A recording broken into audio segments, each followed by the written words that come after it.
అందరికీ నమస్కారం. నేను మీ మిస్సమ్మ. స్టోరీలోకి వెళ్ళే ముందు ఇంకా ఎవరైనా మన ఛానల్ని సబ్స్క్రైబ్ చేసుకొని ఉండకపోతే ఇప్పుడే సబ్స్క్రైబ్ చేసుకొని పక్కనే ఉన్న బెల్ ఐకాన్ ఆల్లో పెట్టుకుంటారు అని కోరుకుంటున్నాను. ఇక లేట్ చేయకుండా మన స్టోరీలోకి వెళ్ళిపోదామా? చూపులు కలిసిన శుభవేళ ఎపిసోడ్ 5. ఏయ్ అంటూ పక్కనే ఉన్న సంధ్యాని చిరాకుగా నిద్రలేపాడు.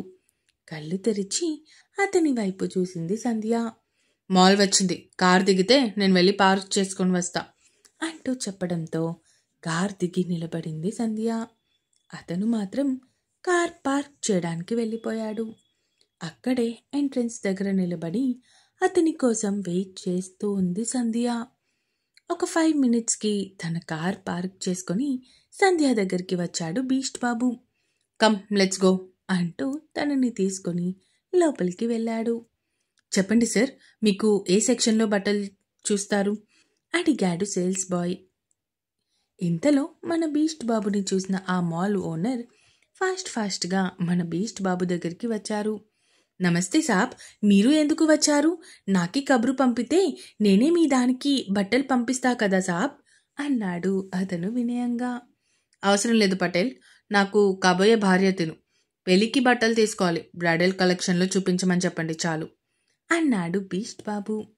ఠీకే సాబ్ అంటూ తన వర్కర్స్లో ఒకరిని పిలిచి, ఏ కుమార్ ఇది రావో, ఈ సాబ్ వాళ్ళకి తీసుకుపోయి అచ్చే వాళ్ళే బ్రైడల్ శారీ చూపియు, ప్యూర్ గోల్డ్ అంటూ చెప్పడంతో తిరిగి బీస్ట్ బాబు వైపు చూస్తూ, సాబ్ అతనితో పాటు పోండి, అబ్బాయి మీకు చూపిస్తాడు అచ్చే వాళ్ళే కలెక్షన్ అంటూ చెప్పడంతో ఓకే పటేల్ అంటూ సంధ్య వైపు చూస్తూ కమ్ అంటూ సంధ్య నడుము చుట్టూ చేయి వేసి తనని తీసుకుని వెళ్ళాడు.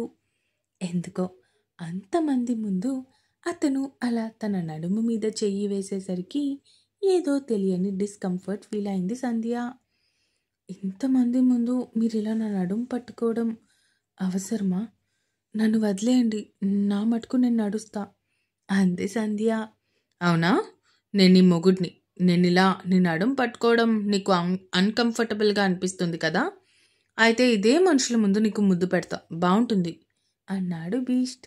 ఆ మాటకి కళ్ళు పెద్దవి చేసి భయంగా చూస్తూ ఉంది అతని వైపు. నువ్వే డిసైడ్ చేసుకో, ఇలా నడుము మీద పట్టుకొని నడవడం బెటరా, లేదంటే ముద్దు పెట్టడం బెటర్ ఆప్షన్ అంటావా అడిగాడు బీస్ట్ బాబు.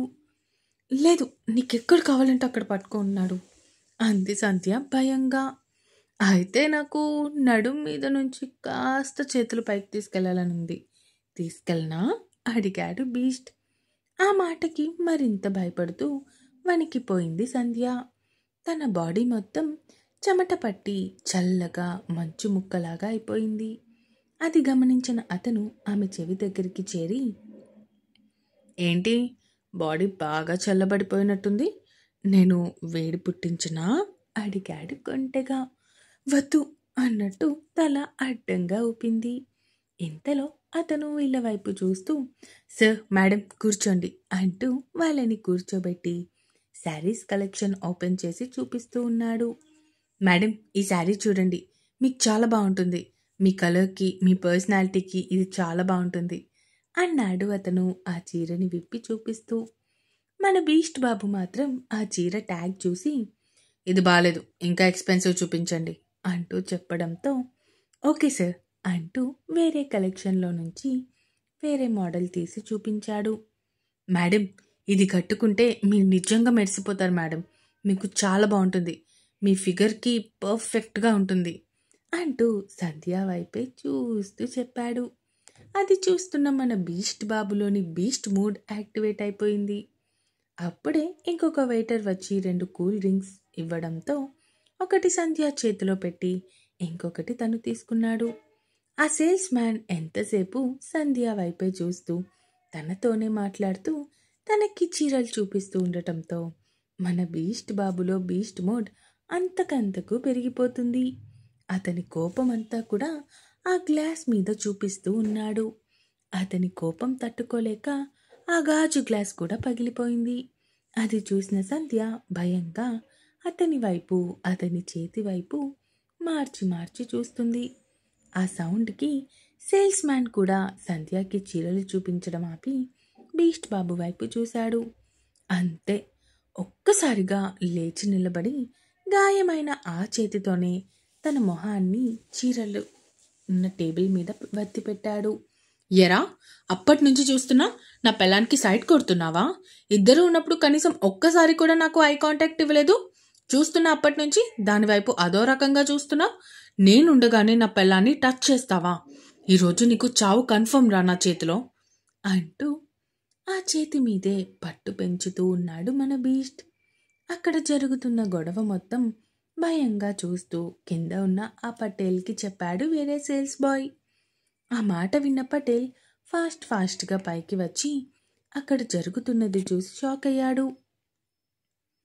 సాబ్ ప్లీజ్ సాబ్, ఇంకా ఉంటే బాడీ నిజంగా చచ్చిపోతాడు సాబ్, ప్లీజ్ వదిలేయండి సాబ్ అంటూ రిక్వెస్ట్ చేస్తూ అడిగాడు అతను. సంధ్య బీస్ట్ బాబు వైపు చూస్తూ ప్లీజ్ అతన్ని వదిలేయండి అంది కొంచెం భయంగా.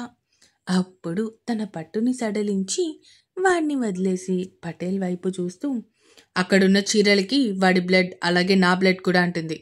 వాటి వాల్యూ ఎంతుందో చెప్పి రేపు ఆఫీస్కి వచ్చి చెక్ కలెక్ట్ చేసుకొని వెళ్ళు అంటూ చెప్పి సంధ్య చెయ్యి పట్టుకుని ముందుకి నడిచాడు. ఒక బొమ్మలా బీస్ట్ వెనకే అడుగులు వేసుకుంటూ వెళ్ళిపోయింది సంధ్య. ఇక కార్ తీసుకొచ్చి మళ్ళీ తన ముందు ఆపాడు. కార్ ఎక్కి కూర్చొని అతని చేతి వైపు చూసింది.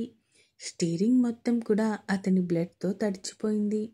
అలాగే కింద యాక్సిలరేటర్ అవి ఉండే దగ్గర కూడా బ్లడ్ కారుతూ కనిపించింది.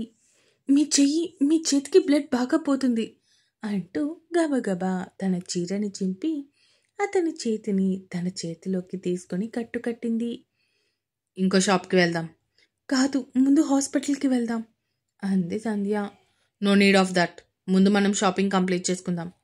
నేను చీర కట్టినా కూడా అంత బ్లడ్ పోతుంది, పర్వాలేదు అంటారేంటి? నాకు తెలిసి గాజు ముక్కలు కూడా మీ చేతికి ఉండి ఉంటాయి.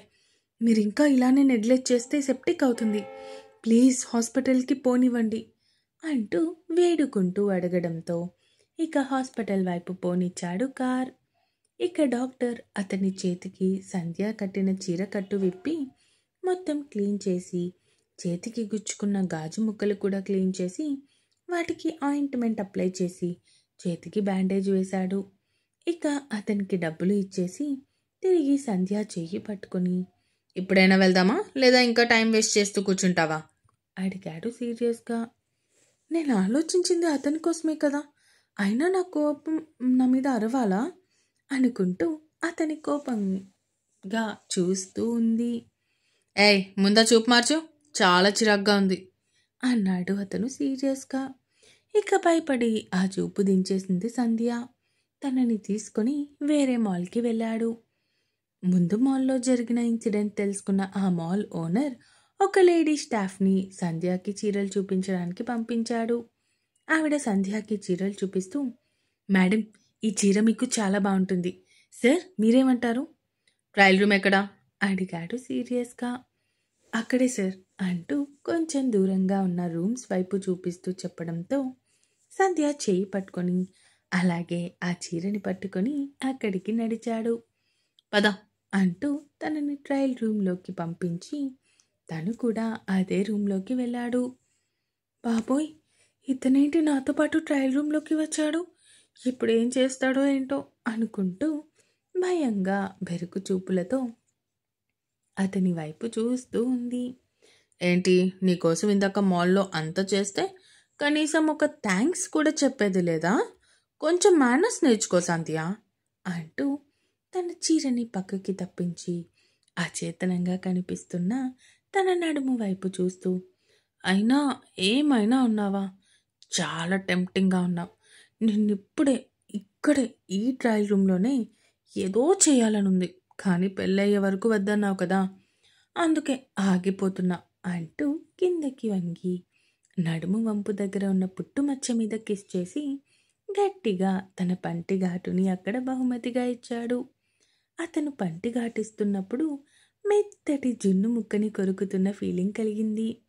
తిరిగి ఆమె పెదాల దగ్గరికి వస్తూ అయినా ఇందాక కార్లో కిస్ మిస్ అయింది కదా, సో అది ఇప్పుడు కానిద్దామా అంటూ తన నడుము చుట్టూ చేతులు వేసి తనని తనకి దగ్గరగా అదుముకొని ఆమె పెదాలను చూస్తూ లైట్గా చలికి వణుకుతూ ఉన్న ఆమె అదరాలను అందుకున్నాడు మన బీస్ట్ బాబు.